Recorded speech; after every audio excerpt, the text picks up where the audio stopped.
Hello, this is Tori with LANDiO. I want to sincerely thank each and every one of you that has subscribed to our YouTube channel. We just hit a milestone, 5,000 YouTube subscribers. That is really a great honor, and on behalf of myself, my family, and the entire team here at LANDiO, we sincerely appreciate your support. When we started this YouTube channel back in May of 2016, we had the desire to start producing the type of content that we're delivering to you now. And it's an incredibly rewarding experience to receive all of the positive feedback and support that you have provided. If we take a moment and think about the name LANDiO, it is short for Land is Opportunity. I would say that the majority of the world has a desire to own land. It is ingrained within us naturally. We come from the land. It is often modern day society and the distractions that strip away that desire to own land.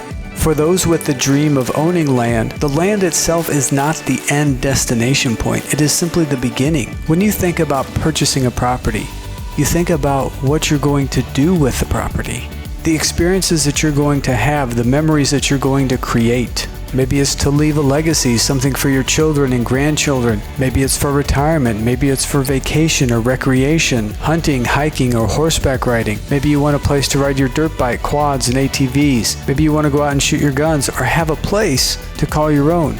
Somewhere to go if times get bad.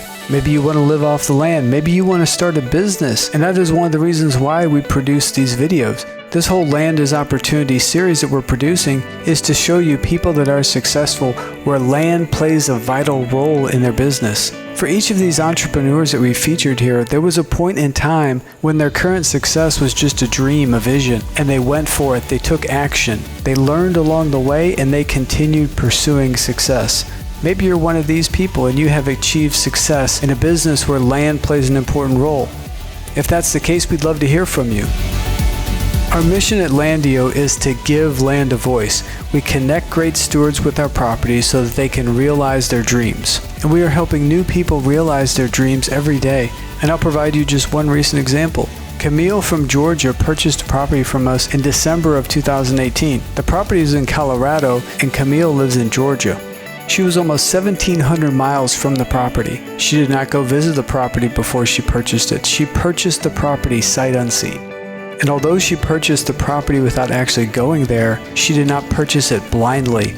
Because all of the time, energy, and effort that we put into the presentation of a property, she was able to visit it virtually. And just this past week, she actually had the opportunity to visit her property for the first time, which is almost 9 months after she purchased it. And her text message reads, "Planted my property marker, got assigned physical address, in love with my property. Sunset was gorgeous and peaceful. Thank you for the link to the app. Thank you for everything. Blessings."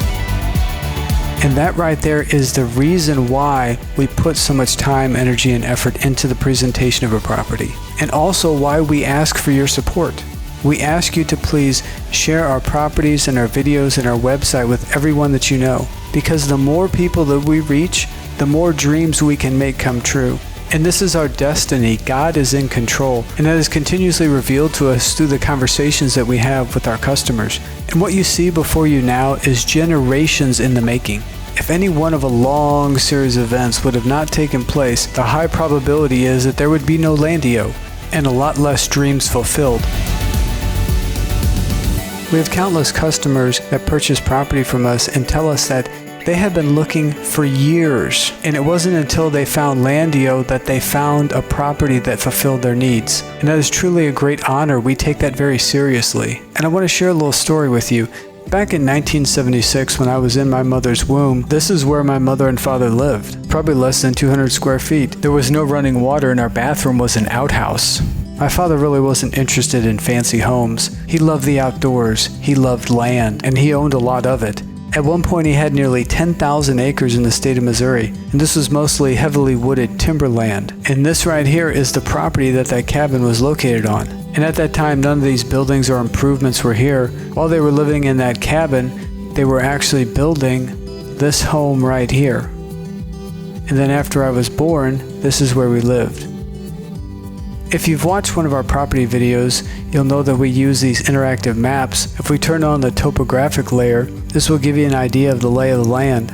Along the entire east portion of the property, you have this bluff with roughly a 200 feet change in elevation, and right about here is where they built the home that we lived in. Then there's this large open valley along the entire west portion of the property, and this natural spring-fed creek that runs along the entire west boundary of the property. This property was truly amazing, and that is a gift that my father had. He knew how to find amazing properties. When I was 3 years old, my father sold this property, not by choice but by necessity, because his financial situation started to take a turn for the worse. And the people that purchased the property, the Cottrell family, they turned it into this, the Hoozall Valley Resort. And people travel from all over the state of Missouri and even the neighboring states to come down here and enjoy this area. Over the past roughly 40 years, they've made all these improvements, built all these structures. They have all these cabins down here, all these RV pads, and it's a family business for them. All of the family members play some role in the business. My father had no interest in creating a hospitality-centered business with camping and canoeing and recreation and things of that nature. He was in the timber business. He knew how to read trees. He'd walk through the forest, mark all the mature trees, do a select cut, which would then open up the canopy for the younger saplings to grow, and that is what he did with his land business. He started from scratch with nothing. This is my mother taking me around the property when I was about 6 months old. There I am on the forklift. Here's my father right here. His name is Joseph. When he was a little boy, his mother remarried, and his mother's new husband also had children.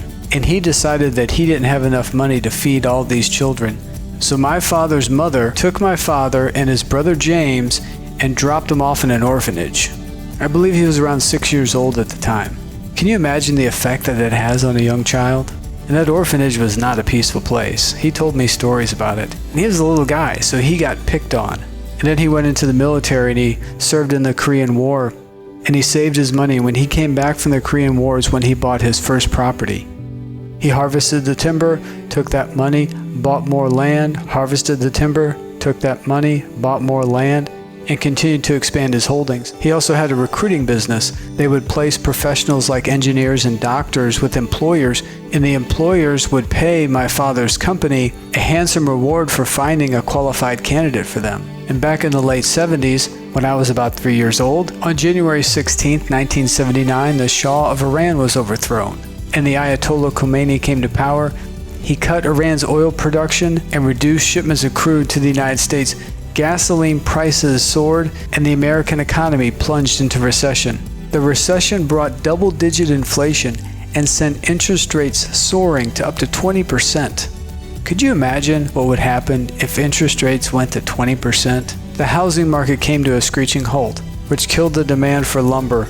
My father was in the timber business. All these people are being laid off. For the job openings that did exist, you had a line of qualified candidates who needed a recruiting firm. So things got really bad for our family financially. And the worse things got, the more my father would drink. And the more he would drink, the worse things got. By the time I was 8 years old, he had lost everything. There was no land, there was no home, there was no car. So my parents divorced when I was 8 years old. My mother left with myself, my younger brother, and my younger sister. We went and moved to this little small town in Illinois where my grandparents lived. She found a little house to rent, and we lived off welfare. There was often times when there was no electricity or running water. We did have access to food because my grandfather had a farm, and he would often take me fishing. I was his first grandson. Here I am at 8 years old. And if you're admiring my vintage sneakers there, these red toes are not some cool design from the 80s. Those are red socks I had on. Those are the holes in my shoes with my toes sticking out. And although times were tough, I knew that this was a temporary situation. And with hard work and dedication, our circumstances would improve. Now, during this time, my father was out of the picture. I did reconnect with him for a period of time when I was 17 years old, and he never recovered. He remained pretty much destitute and broke the rest of his life and died that way. And my father was older than my mother, and when I was 17, he was in his 60s and collecting a little Social Security, and that's what he lived off of. He had a little tiny one-bedroom apartment. He was still an alcoholic, and I lived with him for a while. I had no other place to go at the time, and I actually lived in the living room of this tiny apartment. And the one thing that he would say to me over and over and over again was that we should buy land. He would tell me this story about how all we needed to do was buy some land with some trees on it, and at the same time plant trees. he actually had a jar of these black walnuts from the property where I was born, and he kept those. And he held on to those in this dream of planting these black walnuts and growing these black walnut trees. To me, my father represented everything I did not want to be in life. He had been married 5 times. My mother was the last of his 5 wives. He had 13 children. I was number 11. None of his children talked to him. He was an alcoholic. He smoked. I viewed him as a failure.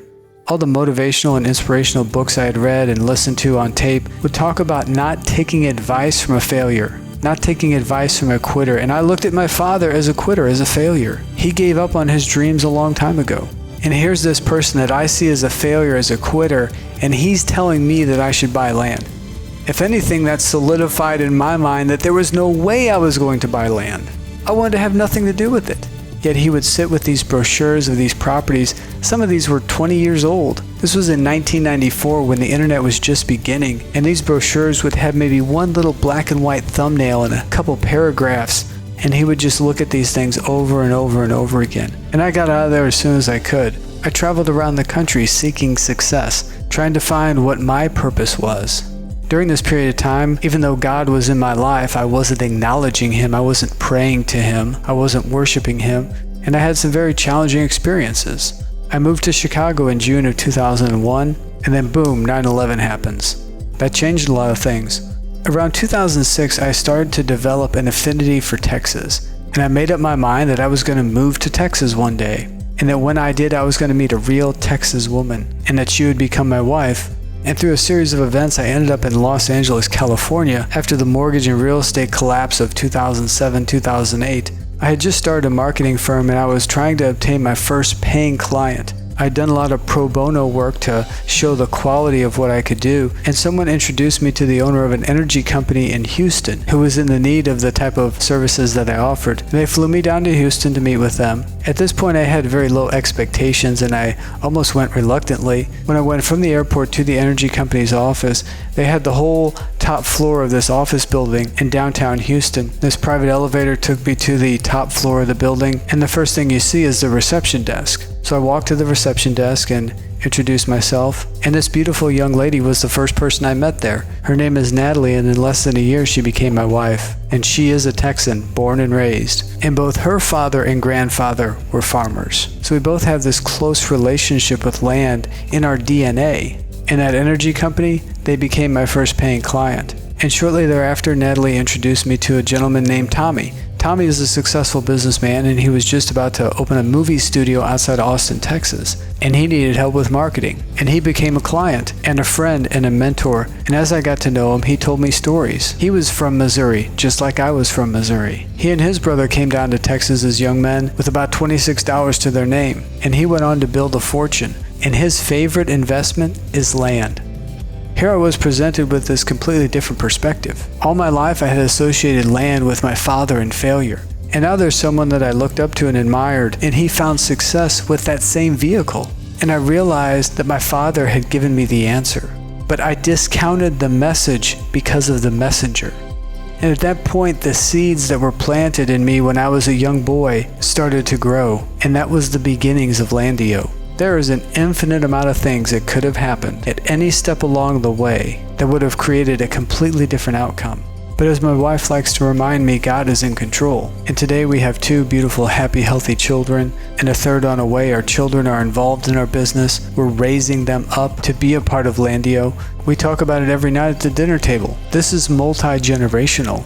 Earlier tonight I saw that we were approaching our 5,000 subscriber on YouTube, and I knew I wanted to record a video. I was thinking about what I should say, and I had this feeling that I should talk about my father. I think about him every day. He's no longer here. He passed away in 2007, but I know he would be proud of what we built and how we're helping people make their dream of land ownership come true. So when we were at 4,999 subscribers, I took a screenshot of our YouTube profile. You can see right here there's a timestamp for this screenshot. The timestamp is August 22nd, 2019 at 8:30 p.m. Then at 8:45 I received an email notification that we had a new YouTube subscriber. This person was our 5,000th subscriber. So I went and took a screenshot of our YouTube page showing the 5,000 subscribers. You can see this screenshot was taken on August 22nd, 2019 at 8:52 p.m.